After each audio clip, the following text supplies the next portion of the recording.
Merry holidays, all you beautiful creatures. I'm Carl Asami. And I'm Max Cal. And we love to watch holiday specials. Every year when Halloween, Thanksgiving, and Christmas comes along, we like to go online and look at lists of different specials to check out. Last year, when we saw a special titled Christoper The Christmas Tree, we knew we had to give it a watch. And we did.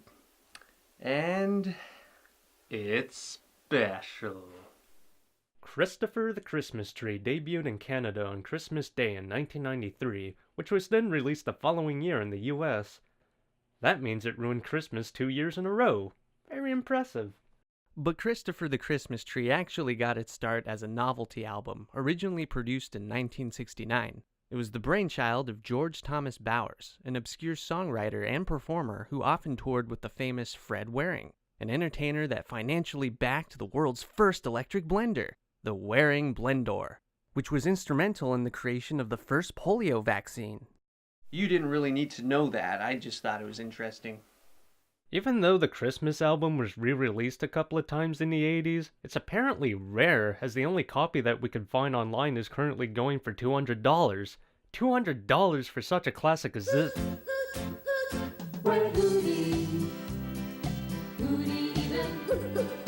You know, just because something is rare doesn't mean it's worth anything.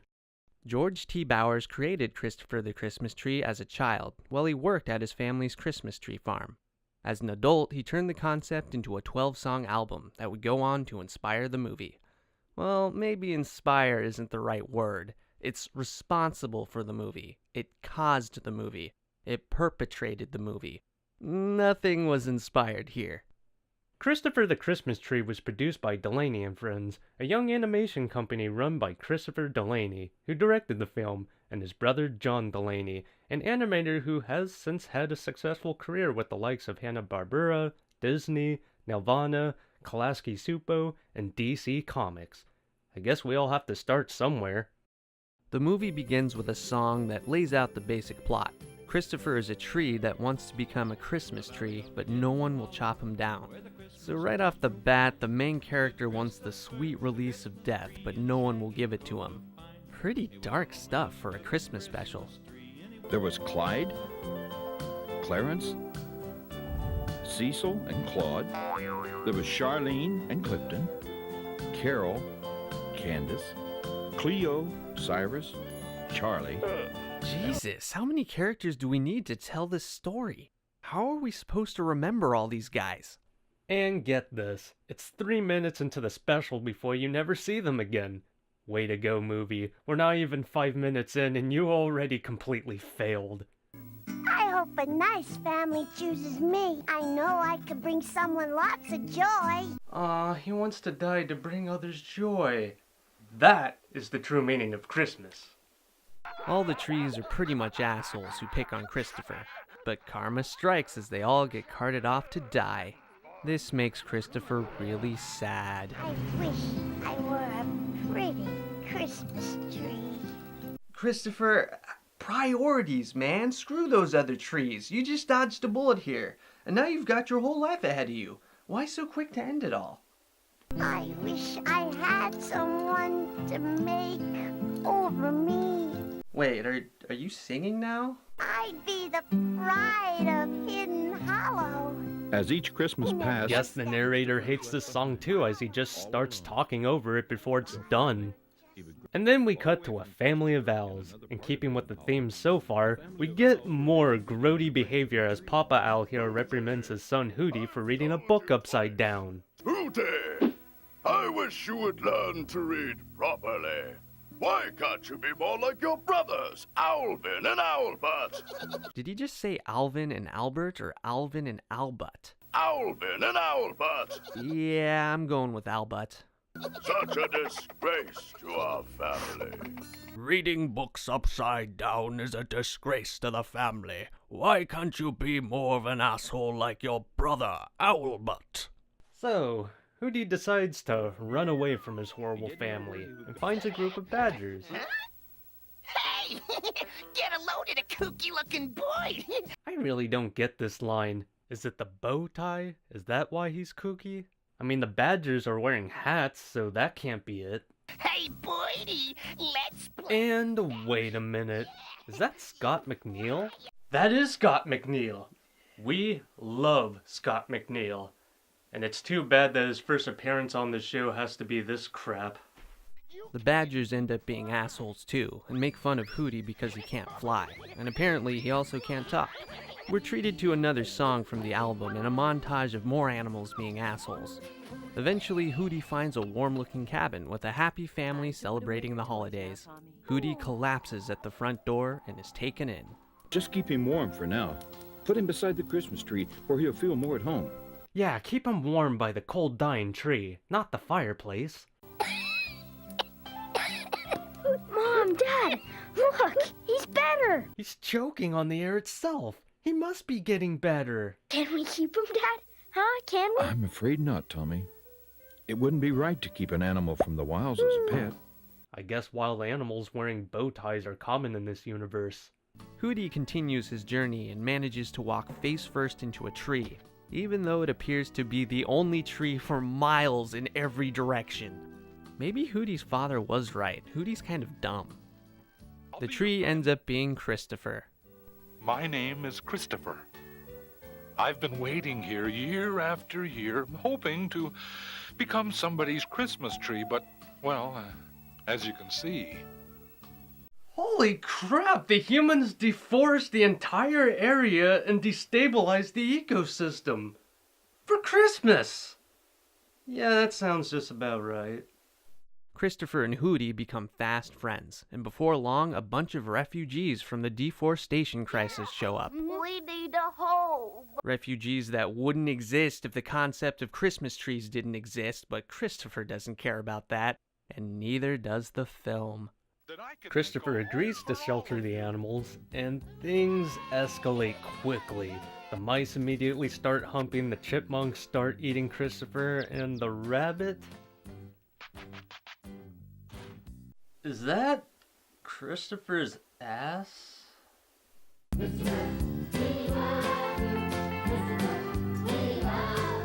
Wow, with songs like this, maybe that album really is worth $200.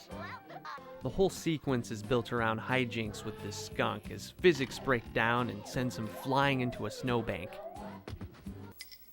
I love you. What the hell was that? The song continues as the skunk bounces off the group and soars away again. Not deterred by this, he proceeds to make skis and flies away again. Then we get this.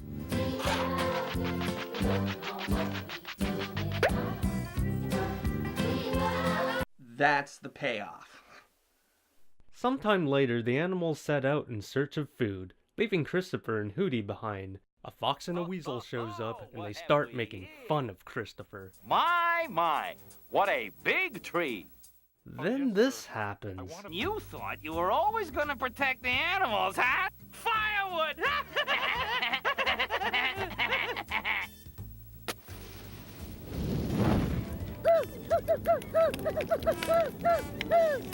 Jesus Christ, that's messed up. I love that he actually sets the snow on fire. The humans didn't just cut all the trees down, they screwed up the environment so badly, even the snow catches fire. Hootie smothers the flames with the flammable snow as the mean bullies walk away laughing, never to be seen again. Christopher consoles Hootie, even though he's not the one who almost died. Hootie, look at me. I'm okay. Now, Hootie, you better go get some food. Yeah, Hootie, go get some food. Hootie leaves, and a flock of new refugees arrive. Cue the lumberjack.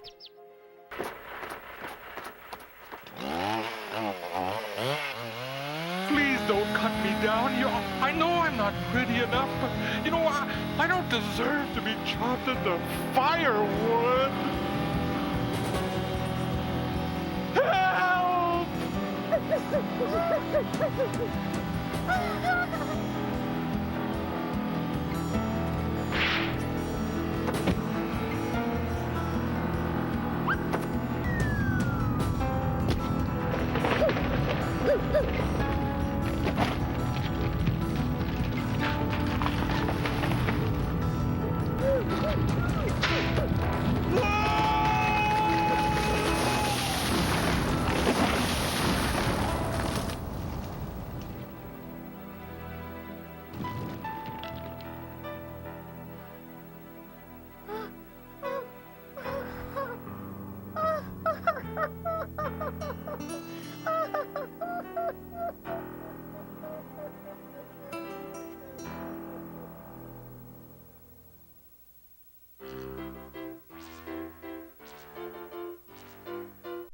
Without the commercial breaks, this transition just seems kind of weird. And then Hootie flies and talks. Hey!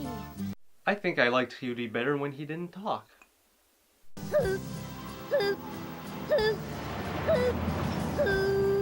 Yeah, he was definitely better when he didn't talk. Or fly. Or be in this movie. Hootie manages to locate Christopher and begins a rescue attempt. Oh, Hootie, with a little help, I could be brave until the end. Damn, that's some heavy shit. Hootie soon realizes he can't save Christopher alone and leaves to get the other animals. I know. I'll get help. But Hootie, come back! Quick, everyone! We have to save Christopher! Follow me! You didn't follow the truck to the final location. How will you know where to go? Over here! He's over here! Oh, never mind. Logic doesn't apply to this movie. Now it's time for the shocking twist climax. The Christoper the Christmas Tree. Hootie, look! That's right. Christoper the Christmas Tree became a Christmas tree. And not just any Christmas tree. A tree for the whole world. No, seriously, it's a UN-sanctioned event at the White House. Christopher is the whole world's Christmas tree. Let him be known as Christopher, because a man named Christopher discovered our country. Yeah, I don't think we should be naming Christopher after a sex trafficker. And also we find the name Christ in both Christmas and Christopher. That's right, everyone. Christopher the Christmas Tree is Jesus Christ. It sort of makes sense in a messed up kind of way. Christopher, this is your first, but isn't it your last Christmas? But Hootie, you don't understand. This is what I've always lived for. Being a Christmas tree is all about faith, sacrifice, and hope for mankind. Christopher the Christ makes Hootie promise to spread his holy seeds across the land, so there will always be Christmas trees to sacrifice. The end.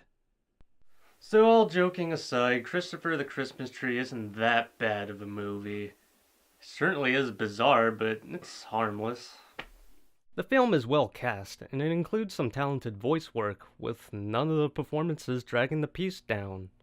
The art is alright, although the characters lack any shading. The animation is actually pretty competent. Characters are always moving around instead of being frozen in place, and the perspective and scale isn't all wonky. The soundtrack is folk music from a novelty holiday album. It is what it is. George T. Bowers promoted Christopher the Christmas Tree heavily, with the desire to one day have the White House name their tree after his creation. And it apparently almost happened under the Nixon administration. Yeah, I wonder what could have stopped that. Sadly, Mr. Bowers died on December 12, 2014 at the age of 76 years old. From what we could gather, he seemed like a nice man who brought a lot of joy to a lot of people. Delaney and Friends and all of their assets were purchased by Vivendi Universal Games in 2005. Vivendi eventually merged with Activision, which is now Activision Blizzard. So, theoretically, Blizzard can make a Christopher the Christmas Tree video game. We can only hope.